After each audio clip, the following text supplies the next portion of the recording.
Terça-feira, 4 de agosto de 2020, eu sou Alexandre Matias, esse é mais um Climatias Diário. E aí, como é que estão as coisas por aí? Por aqui, seguimos esse clima maravilhoso, sem nenhuma observação a fazer, principalmente porque estamos no inverno. Novidades de terça, Polimatias já está no ar, você já deve ter visto aí, se você assina o meu canal, se não, aproveita aí, clica tanto no botão de assinatura quanto no sininho do lado, que aí sempre que tiver vídeo novo vai aparecer para você. Coloquei também a reunião do esquema no Trabalho Sujo, para quem não pegou aqui pelo canal do YouTube. Na reunião, eu, Arnaldo, Bruno e Mini falando. Pegamos o gancho sobre capitalismo para falar um monte de merda que está acontecendo no mundo, né? Como o fim do capitalismo, que é essa época que a gente está vivendo, está se arrastando mais do que deveria, mas é uma coisa relativamente recente, né? Que tem o seu ponto de virada ali, aquela crise de 2008 que a gente ainda não mediu do jeito mais específico. Mas o fato é, a gente está aí nesse ultra neoliberalismo pesado, destruindo o planeta em todos os níveis.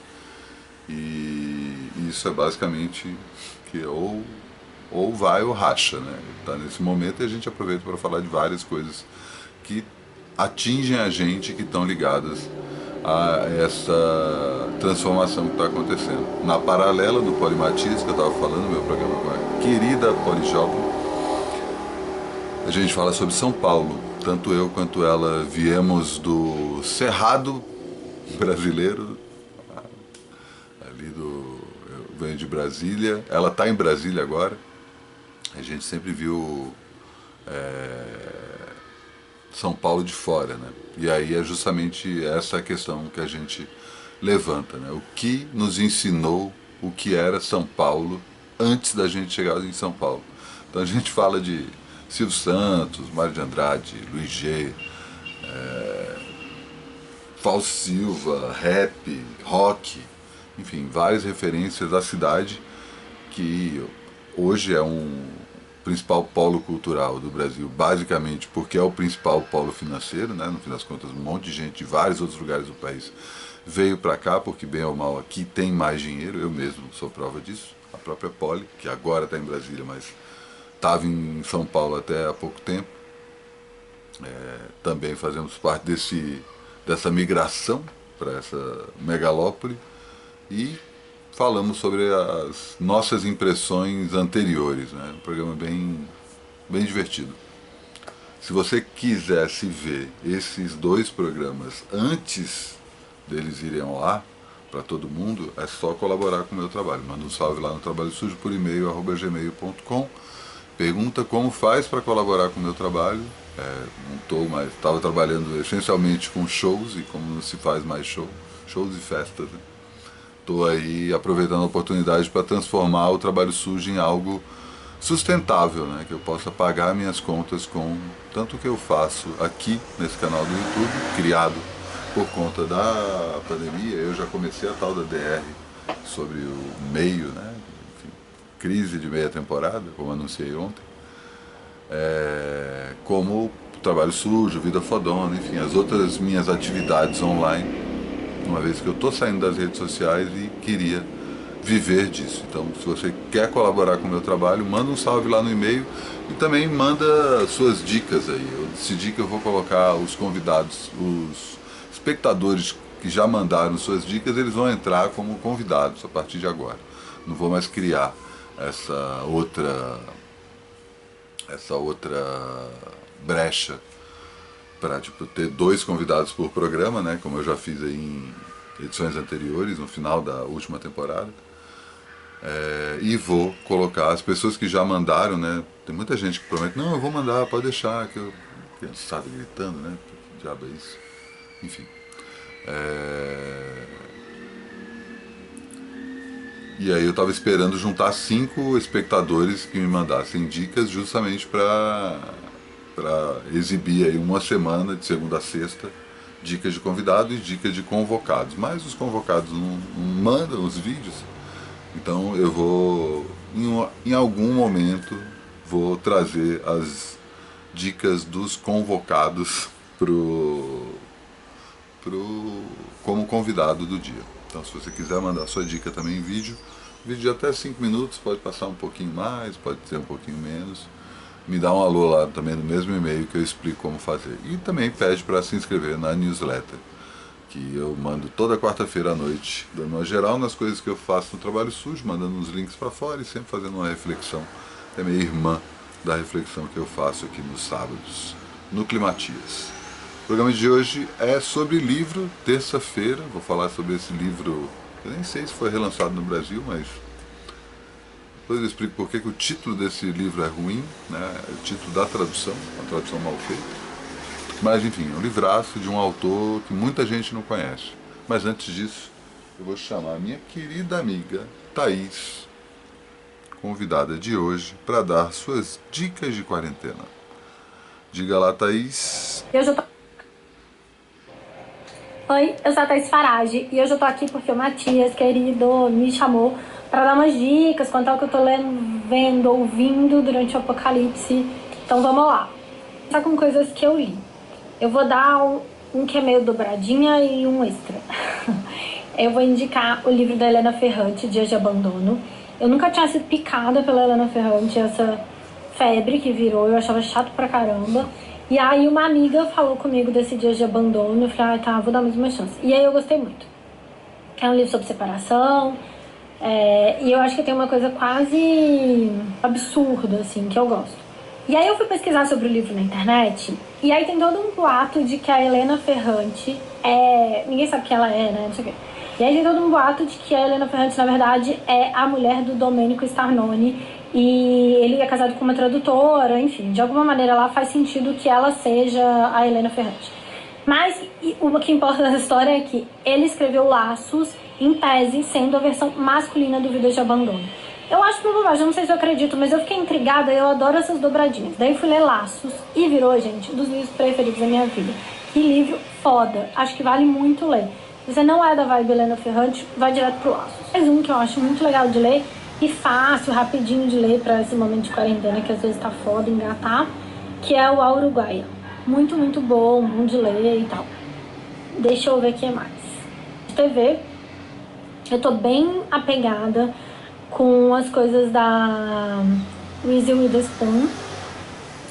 Tenho visto tudo que ela faz. E é isso, ela produziu 2 séries muito legais que eu vi e amei. Eu não sou uma pessoa muito de série, eu tenho preguiça, acho muito tempo, acho a maioria das séries ruins, mas gostei muito. Talvez seja porque são séries pequenas, que só tem uma temporada até agora. Morning Show e Little Fires Everywhere. Adorei, indico, acho ótimo. Bem feitas, ótimas atuações, acho maravilhoso. De música, eu tenho ouvido o disco novo do Bob Dylan. Tem que ouvir, né? Eu sou muito fã e não dava pra passar. E um disco que eu tô achando muito bom, de rap, e a banda chama Run the Jewels. Eles têm uma música, eu acho que quem tiver a fim de dar uma sacada, acho que vale começar por uma música deles que chama Just, que é com o Pharrell e o Zac de la Rocha. Eu amo, eu gosto muito de ouvir coisa de rap e tal, e achei esse disco bem bom. Não vou dar dica de um filme especificamente, porque acho que a melhor dica que eu posso dar, na verdade, que tem mais efeito adiantado, assim, pra mim, foi baixar o Telecine online. E é onde eu acho que dessas coisas de streaming, eu acho que é o que tem mais quantidade de filme. E tem muitos diretores legais, tipo Varda, Truffaut e tal, Hitchcock. E eu entrei nessas, assim, na quarentena, de fazer meio ver todos os filmes de um determinado diretor. E aí lá no Telecine tem vários. Achei que é um bom lugar pra quem curte mais filme do que série, que de maneira geral é o meu caso. Acho que é isso. Se eu lembrar de mais alguma coisa, depois eu mando mais. Um beijo e até mais. Eu ouvido também. Ah, ups. Deu um bug aqui na edição, mas enfim. Ótimas dicas da Thaís. Morning Show eu já comentei, inclusive aqui, o Little Fires Everywhere, outras pessoas já deram dica e realmente a Reese Witherspoon está numa fase excelente, vale a pena acompanhar tudo que ela faz, né? É muito inspirada. Esse Little Fires Everywhere eu não vi ainda, mas tenho visto já a repercussão e todo mundo falando benzão. Thaís também comentou sobre o disco novo do Dylan, que eu não falei ainda aqui, meu. Que descasso, que descasso. Acho que eu falei meio en passant só. Mas depois eu me aprofundo mais, que é um disco que vale uma reflexão específica. E terça-feira é dia de livro, né? Então é esse livro aqui, O Diário de Bordo de Phileas Fogg, do Philip Joseph Farmer. Philip Joseph Farmer é contemporâneo, não tem uma fotinha dele aqui, uma pena. É contemporâneo dos grandes nomes da ficção científica, né? Eu estou arrumando aqui minha biblioteca, cheguei na parte de ficção científica e esse livro é um dos primeiros livros que eu li ainda adolescente, assim, um livro que me pegou assim pesado. Quer ver? A edição dele é de 87. Eu devo ter lido mais ou menos por essa época, um pouco depois, sei lá. E o Joseph Farmer é da mesma geração do Kadik, do Asimov, do Arthur C. Clarke. Ele é um pouco mais novo, na verdade. E ele morreu em 2009. Tem duas séries de livros que são clássicos da ficção científica que foram escritos por ele. Ele é conhecido por ter colocado tanto elementos de sexo e de religião na ficção científica, numa época que isso não entrava, porque ele vai beber na fonte dos primeiros livros e contos de ficção científica ali na virada do século XIX para o século XX, né? Principalmente o que a gente hoje reconhece como sendo a ficção científica clássica. E esse livro é óbvio, né? O título, para quem ligou o nome à pessoa, Phileas Fogg, é o protagonista de Volta ao Mundo em 80 Dias, do Júlio Verne. E eu comentei que o título é mal traduzido porque o diário de bordo de Phileas Fogg seria The Log of Phileas Fogg, e não, título original, The Other Log of Phileas Fogg, o outro diário de bordo de Phileas Fogg, que deixaria o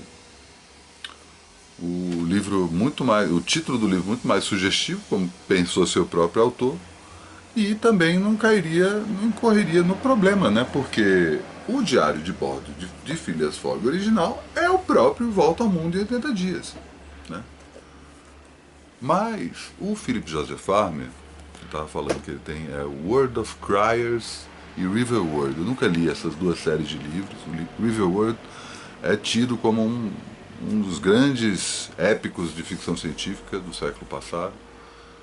Eu nunca li, eu sempre li as coisas mais curtas do Philip Joseph Farmer, e ele tem uma outra coisa específica, que é o que eu gosto, que é um multiverso chamado Wold Newton, que a partir da queda de um asteroide nos Estados Unidos, no final do século XVII, várias pessoas começaram a nascer, e aí tem uma linhagem, tem a família Wold Newton, Wold não de word, Wold é W-O-L-D, e Newton, não de Newton abrasileirado, claro, né?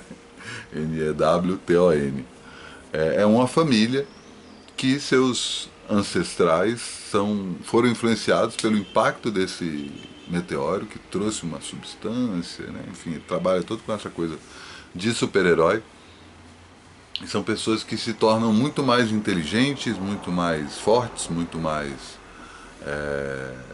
perspicazes e com uma noção maior do que é o mundo, e também porque são influenciados especificamente por uma raça chamada Iridianos, que são pessoas que, né, alienígenas, humanoides, que estão na Terra aí já há algum tempo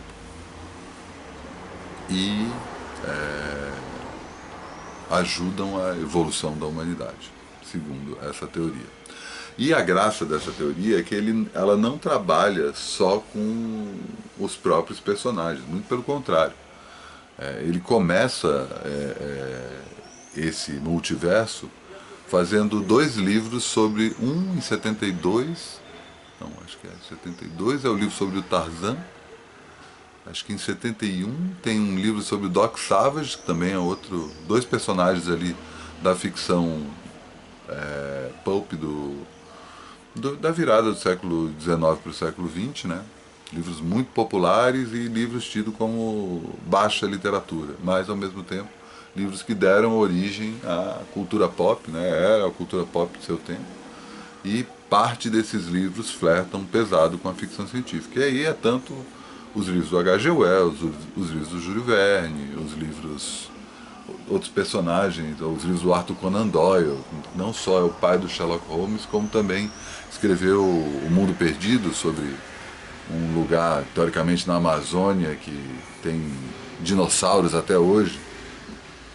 Enfim, o final do século XIX é um período conhecido pelo fato de que o ser humano estava finalmente entendendo a civilização, né? Especificamente a civilização eurocêntrica, né? Estava finalmente reconhecendo o resto do planeta, mapeando o resto do mundo, descobrindo lugares desconhecidos. E boa parte dessas histórias aí partiam desse pressuposto, né? O Viagem à Lua, do H.G. Wells, o 20 Mil Léguas Submarinas, do Júlio Verne, e, claro, A Volta ao Mundo em 80 Dias, especificamente, né? E aí a graça do Volta ao Mundo em 80 Dias, essa versão alternativa, é que o Phileas Fogg é um eridiano.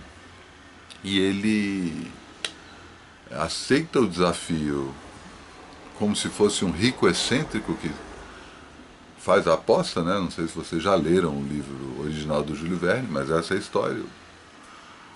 Um gentleman inglês, todo com aquela empáfia típica, aposta com seus camaradas ali que vai conseguir dar a volta ao mundo em 80 dias e, né, com todas as tecnologias que existiam na época. Só que aí o Philip Joseph Farmer, ele brinca que ele precisa ir para o outro lado do mundo para pegar um aparelho de teletransporte antes que os Capelas, que são a civilização alienígena que também está na Terra e é rival dos eridianos, caiam em cima desse mecanismo, né? No processo a gente descobre que um dos vilões que pertence a essa outra raça é ninguém menos que o Capitão Nemo, o dono do submarino de 20 Mil Léguas Submarinas, que, isso não está nesse livro, mas dentro da mitologia do Philip Joseph Farmer, o Capitão Nemo é reconhecido pelo Serviço de Inteligência britânico como sendo um personagem chamado John Moriarty, que, quem sabe já entendeu, é o grande vilão das histórias do Sherlock Holmes. Ele coloca essa situação, que o Nemo e o Moriarty são a mesma pessoa, embora o Nemo seja uma espécie de... como é que fala? Identidade secreta do Moriarty, que é o personagem que frequenta ali a vida normal na Inglaterra do final do século XIX. Eles ainda passam pelo Mary Celeste, né, que é um clássico dessa época também, um navio que foi encontrado intacto, com todas as provisões em dia, as velas içadas e só sem o bote salva-vidas. 10 pessoas que estavam nesse barco desapareceram e ele foi encontrado perto dos Açores. Ele saiu dos Estados Unidos ia rumo à Itália. Mas ninguém sabe o que aconteceu. E o Mary Celeste é tido como um dos grandes navios fantasmas da história, né?